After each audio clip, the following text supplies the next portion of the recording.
வணக்கம். Welcome to life horoscope. June மாத ராசி பலன் டீட்டெயிலாக பார்ப்போம். ஒரு 3 விஷயத்தை நீங்கள் ஃபாலோ பண்ணிங்கன்னா உங்களுக்கு இந்த ஜென்ரல் ராசி பலனே நல்லா பொருந்தும், புரியும். ரொம்ப சிம்பிள். நான் லக்னத்துக்கு தான் பலன் சொல்கிறேன். ராசி என்பது உங்கள் மனநிலை, லக்னம் என்பது உங்களுடைய விதி, உங்களுக்கு கிடைக்கப்பட்ட ஃபேட் அப்படின்னு சொல்கிறோம். ஸோ முதல்ல உங்கள் லக்னத்துக்கு நீங்கள் பலன் பார்த்துருங்க. அந்த நான் சொல்கிற ராசியுடைய பேர் தான் லக்னத்துடைய பேரும். அது ராசி லக்னம் எப்படின்னா எடுத்துங்க. ஸோ லக்னத்துக்கு பலன் பார்த்துருங்க. அதுக்கப்புறம் உங்கள் மனநிலையும் உங்கள் முயற்சியும் எப்படி இருக்கும்னு உங்கள் ராசியில் பார்த்துருங்க. 2. 3வது உங்கள் சுய ஜாதகம்னு ஒன்று இருக்கும். அந்த சுய ஜாதகமில், அதாவது உங்கள் பர்த் சார்ட்னு சொல்கிறோம், அதில் எப்படிப்பட்ட கிரகநிலையோடு நீங்கள் பிறந்திருக்கீங்க, நல்ல அந்த அந்த யோக கிரகங்கள் எப்படி இருக்குது, பாவ கிரகங்கள் எப்படி இருக்குது, உங்களுடைய ஸ்தானங்கள்லாம் எப்படி இருக்குது, எவ்வளோ வலுவாக இருக்குது, எவ்வளோ யோகமாக இருக்குது, இதை ஜஸ்ட் ஒரு கிளான்ஸ் வெரிஃபை பண்ணி வச்சுங்க. அதுக்கு நான் லேர்ன் ஆஸ்ட்ரோ கிளாஸ் எடுத்திருக்கேன், அதை பார்த்துருங்க. அடுத்தது நீங்கள் என்ன தசா புத்தியில் இருக்கீங்க அதையும் இதோட வெரிஃபை பண்ணி வச்சுங்க. அதுக்கப்புறம் சூப்பர் இம்போஸ் பண்ணி அழகாக இதை புரிஞ்சிக்க ட்ரை பண்ணுங்கள். ஒரு 3 மாதம் தொடர்ந்து நீங்கள் இதை பார்த்தாலே உங்களுக்கு அண்டர்ஸ்டாண்ட் ஆகிடும். உங்கள் மண்டலம், அதாவது உங்கள் லக்னம், உங்கள் ராசி எப்படி மூவ் ஆகிட்டு இருக்குன்றது நீங்கள் புரிஞ்சுக்குவீங்க, ஈஸியாக புரிஞ்சுக்குவீங்க. lifehoroscope.in அது மட்டும் தான் என்னுடைய சைட்டு. ஸோ கிளிக் பண்ணிங்கன்னா உங்களுக்கு என்ன சர்வீஸ் வேணாலும் lifehoroscope.in அப்படிங்கிற சைட்டில் மட்டும் போய் எடுத்துங்க. அது வந்து ரிகார்டிங் கன்சல்டேஷனாக இருக்கலாம், இல்லை ரிகார்டிங் வந்து ஹாரோஸ்கோப் சர்வீசஸ், அதாவது ஹாரோஸ்கோப் டீட்டெயில் ஹாரோஸ்கோப் அப்படின்னா அதர் சர்வீஸும் ஆட் பண்ணியிருக்கோம். தேங்க்யூ. இப்போ நம்ம டீட்டெயிலாக ஜூன் மாத ராசி பலனை பார்ப்போம். மீனராசி. ஸோ 7th சனியில் இருக்கக்கூடிய மீனராசிக்கு என்னென்னா, அந்த மாத பலன்களாவது ஏதாவது நமக்கு சப்போர்ட் பண்ணுமான்னு நினச்சிட்ருப்பீங்க. இந்த மாதத்தை பொறுத்த வரைக்கும் மீனமுக்கு உள்ள டிரான்சேக்ஷன்லாம் நம்ம வந்து பார்க்கும்பொழுது எல்லா கிரகங்களும் உங்களுக்கு வந்து 3ஆம் இடத்துல சங்கமம். ஃபார் எக்ஸாம்பிள் குரு உங்கள் ராசிநாதன், கூடவே சுக்கிரன், கூடவே புதன், சூரியன். செவ்வாய் வந்து ரொம்ப நல்லா டாமினேட் பண்ணுவார் இந்த மாதம் உங்களை. செவ்வாய் ரொம்ப ஸ்ட்ராங்கான பொசிஷனில் வாக்குஸ்தானத்தில் வந்திருக்கார். இந்த செவ்வாய் மட்டுமே உங்களுக்கு ஆல்மோஸ்ட் எப்போவுமே ஒரு ஜாதகம்லேயே பார்த்தீங்கன்னா எந்த கோள் உச்சத்தில் இருக்கோ அது வந்து அந்த சார்ட்டை டாமினேட் பண்ணும்.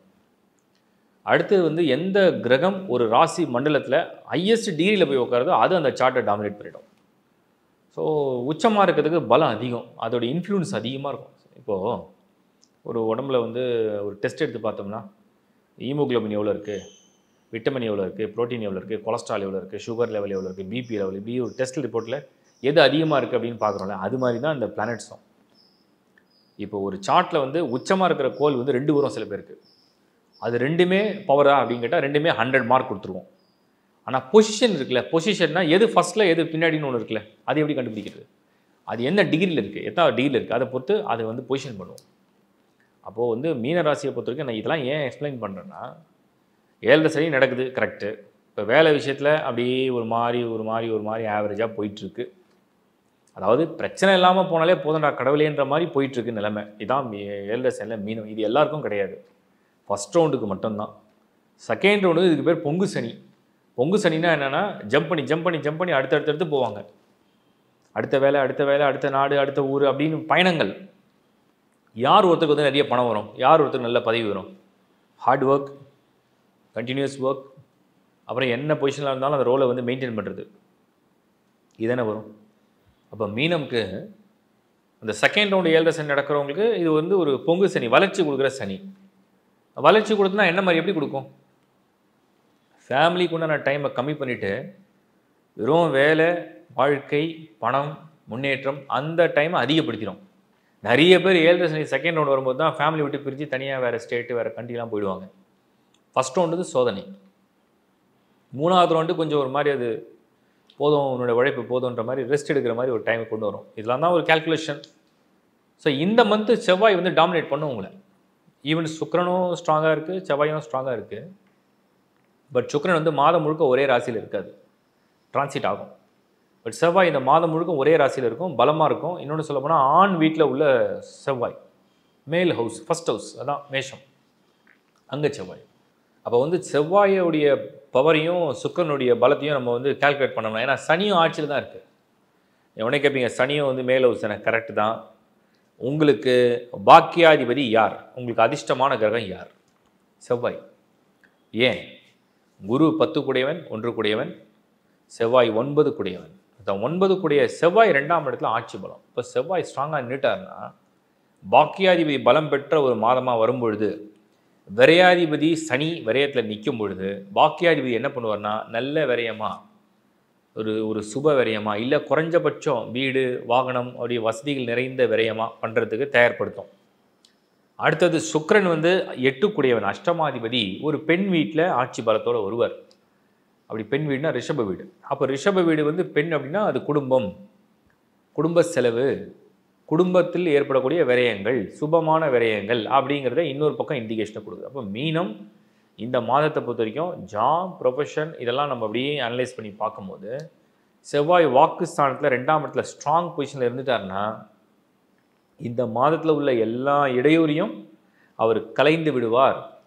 எல்லா தொந்தரவையும், எல்லா இடையூறையும், எல்லா பிரச்சனைகளையும் அவர் தவிடுபடியாக்குவார் அப்படின்னு அர்த்தம். அவருடைய பலத்தையும் அவருடைய ஆற்றலையும் அவர் காட்டுவார் அப்படின்னு அர்த்தம். இது செவ்வாய் செய்யக்கூடிய ஒரு தன்மை. அதே மாதிரி திருமண விஷயங்களுக்கு மீனம் கவனக்குறைவாக ஒரு வரன் தேர்வு செய்யக்கூடாது. அதுலேயும் இந்த மாதம் பெருசாக நடந்துரும், கண்டிப்பாக நடக்கும் அப்படின்னு உறுதி சொல்ல முடியல. அதுக்கு நிறைய காரணங்கள் இருக்குது. வெறும் நடுவில் செவ்வாய் மட்டும் வச்சுட்டு நம்ம ஒன்றும் பண்ண முடியாது. ராகு கேது 1 7, சனி 12, 3ஆம் இடத்துல வந்து உங்களுக்கு வந்து சுக்கிரன் குரு எல்லாம். குடும்ப வாழ்க்கையே அப்படியே ஒரு சிலருக்கு தோஷம் உள்ள ஜாதகமாக இருந்து கல்யாணம் பண்ணவங்களாம் ஒரு குடும்ப வாழ்க்கையே ஒரு சிலருக்கு அப்படி இப்படி போகும். கல்யாண ஏற்பாடுகள்லாம் நிறைய இழுபறி தடை தடை தடை பண்ணி தான் அது நடக்க வைக்கும். அதையும் நீங்கள் புரிஞ்சு செயல்படணும். பார்ட்னர் அட்லீஸ்ட் நீங்கள் 7 சனி இல்லாத ராசியாக தேர்வு செய்ய வேண்டியது அவசியம். அடுத்து ரிலேஷன்ஷிப்பில் உள்ளவங்களுக்கு முதல்ல நீங்கள் ரிலேஷன்ஷிப்பை நல்லா மெயின்டைன் பண்ணாலே போதும். அதில் ஏகப்பட்ட மனஸ்தாபங்கள், குழப்பங்கள், வருத்தங்கள், பிரியவும் முடியல, கண்டினியூவும் பண்ண முடியல, கல்யாணத்துக்கும் கொண்டு போக முடியல, என்ன தான் பண்ணுறதுனே புரியாத ஒரு சூழ்நிலை. இதுவும் மீனத்துக்கு இப்போ உள்ள டைமில் நம்ம வந்து பார்க்க வேண்டியது இருக்குது. அது ஒரு பாயிண்டில் எடுத்துக்கிறேன். அப்போ எல்லா ஆங்கிள்லேயுமே இந்த செவ்வாயுடைய தன்மை மட்டும்தான் ஒரு தைரியத்தை கொடுக்குது. பார்த்துக்கலாம், என்ன நடந்தாலும் ஃபேஸ் பண்ணிக்கலாம், பார்த்துக்கலான்ற தைரியத்தை கொடுக்குது. மற்றெல்லாம் அந்த மாதிரி தைரியத்தை கொடுக்கல. அடுத்து வந்து பொருளாதார ரீதியாக பார்த்தீங்கன்னா செலவு வரவு அப்படி தான் போயிட்டு இருக்கே தவிர சேமிப்புன்னு ஒன்றும் பெருசாக எடுக்க முடியல. அப்புறம் மாணவர்கள் அவங்களுக்காவது கொஞ்சம் ஹாப்பியாக இருக்குமான்னு கேட்டிங்கன்னா ஆளுக்கு ஒன்று சொல்கிறாங்க, எங்களையா விட்டுட்டோம்னா நாங்கள் கரெக்டாக பண்ணுவோம். ஆளுக்கு ஒரு ஐடியா கொடுக்குறாங்க. அப்பா ஒரு ஐடியா கொடுக்குறாங்க, அம்மா ஒரு ஐடியா கொடுக்குறாங்க, மாஸ்டர் ஒரு ஐடியா கொடுக்குறாங்க, ஃப்ரெண்ட்ஸ் ஒரு ஐடியா தராங்க. எனக்கே புரியல, குழப்பமாக இருக்குது அப்படிங்கிற ஒரு மனநிலையை அப்படியே கொண்டு வரும். பட் இந்த மாதம் பர்டிகுலர் ஜூனில் கான்ஃபிடென்ஸ் என்ன வருது அப்படின்னா, நீங்கள் எப்போ வந்து எல்லார் பேச்சையும் கேட்கலாம், தப்பு இல்லை, எல்லார் பேச்சையும் கேட்டு தான் ஆகணும். பட் அது எது கரெக்டாக வரும்னு நீங்கள் உட்காந்து காமாக திங்க் பண்ணிங்கன்னா கரெக்டான ஐடியா உங்களுக்கே வந்துடும் செல்ஃபாக. ஏன் செல்ஃபாக வரும்னா மல்டி பிளானட் கன்ஜெக்ஷன் ஒரு ஹெல்ப் பண்ணும். இன்னொன்று செவ்வாய் 2nd ஹவுஸில் இருக்கிறதுனால உங்களுடைய ஃபார்ச்சூன் பிளானட் உங்களை கைவிடாது. ஸோ எல்லாருடைய அட்வைஸையும் கேட்டுட்டு செல்ஃபாக ஒரு டிசிஷன் எடுங்க, அதை போல்டாக எக்ஸிக்யூட் பண்ணுங்கள், அது கரெக்டாக நடக்கும். இது இன்னொரு விஷயம். அடுத்தது வந்து நம்ம என்ன சொல்கிறோன்னா இல்லத்தரசிகள். குடும்பம் வந்து பலவிதமான ஒரு ஒரு சோதனைகளோட சந்தோஷங்களோட கலந்து போகும். ஒரு பக்கம் இத்தனை சோதனைகளை சந்திக்கிறோமான்னு தோணும், ஒரு பக்கம் இத்தனை சந்தோஷங்களும் இருக்கே, ரொம்ப நெகிழ்வாக இருக்கே, இந்த மாதிரி கலந்து இருக்கு. எல்லாமே சோகமாக இல்லை இந்த மாதத்தை பொறுத்த வரைக்கும். ஜூன் 2024 பொறுத்த வரைக்கும் மகிழ்ச்சியான தருணங்களையும் ஃபேஸ் பண்ணுற மாதிரியும் நிறைய சோதனைகள் அதுக்கு உட்பட்டு இருக்கிற மாதிரியும் கலந்து அனுபவிக்கிற ஒரு காலகட்டம். இதுதான் நான் பார்க்குறேன். இது வந்து மீனத்தை பொறுத்த வரைக்கும் இந்த இல்லத்தரசிகளுக்கு. அப்புறம் ஆரோக்கியம். இந்த மாதம் உங்களுக்கு என்ன ப்ளஸ்னா, ஹெல்த் இஷ்யூ இருந்திருந்தாலும் இல்லை இருக்குது அப்படின்னு நினச்சாலும் சரி, இல்லை வரப்போகுதுன்னு நினச்சாலும் சரி, அதை வந்து இந்த சொல்லுவாங்க இல்லையா, இம்யூனிட்டி நல்லா இருந்தால் நமக்கு நோயெலாம் வராது, கோல்டு வராது, சளி பிடிக்காது, எந்த நோயும் வராது, வந்தாலும் உடனே சரியாயிடும். இம்யூனிட்டி தான் மெயின் வேணும், அதுக்கேற்ற மாதிரி நம்ம ப்ரோட்டீன் சாப்பிடணும், ஜிங்க் சாப்பிடணும் அப்படின்னு சொல்லிட்டு அந்த மாதிரி இந்த முறை செவ்வாய் பலமாக இருக்கிறதுனால என்ன பண்ணுவார்னா உங்களுக்கு இம்யூனிட்டி கொடுப்பாரு. எதில் கொடுக்குறாரு? உங்களுக்கு லைஃப்பில் கொடுக்குறாரு, ஹெல்த்தில் கொடுக்குறாரு.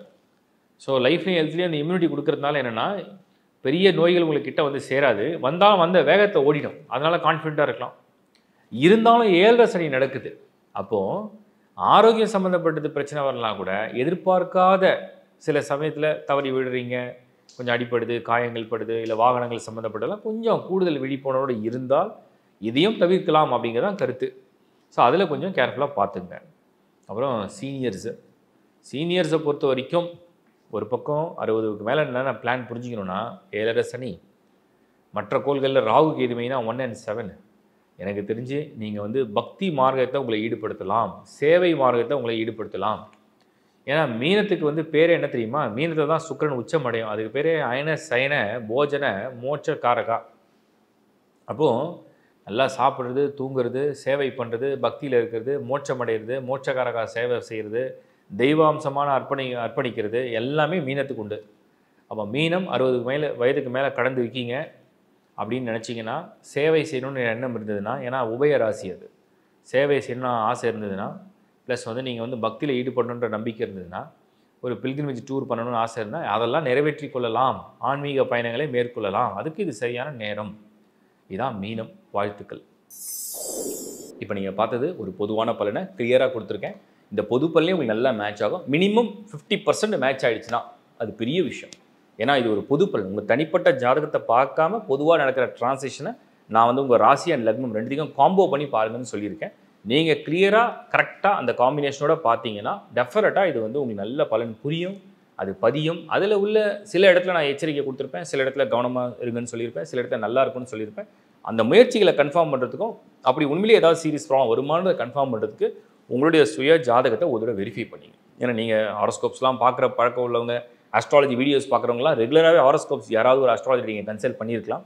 ஸோ உங்களுடைய ஃபேமிலி அஸ்ட்ராலஜர் யாருன்னு நீங்கள் செக் பண்ணிங்க, அவங்ககிட்ட நீங்கள் கன்சல்ட் பண்ணுறீங்கன்னா இதை உங்கள் பர்த் சார்ட்டை மட்டும் ஒரு தடவை கிளாரிஃபை பண்ணிட்டீங்கன்னா போதும். ஸோ தட் உங்களுக்கு என்னென்னா அந்த ஒரு பலன் கிளியராக கிடைக்கும்.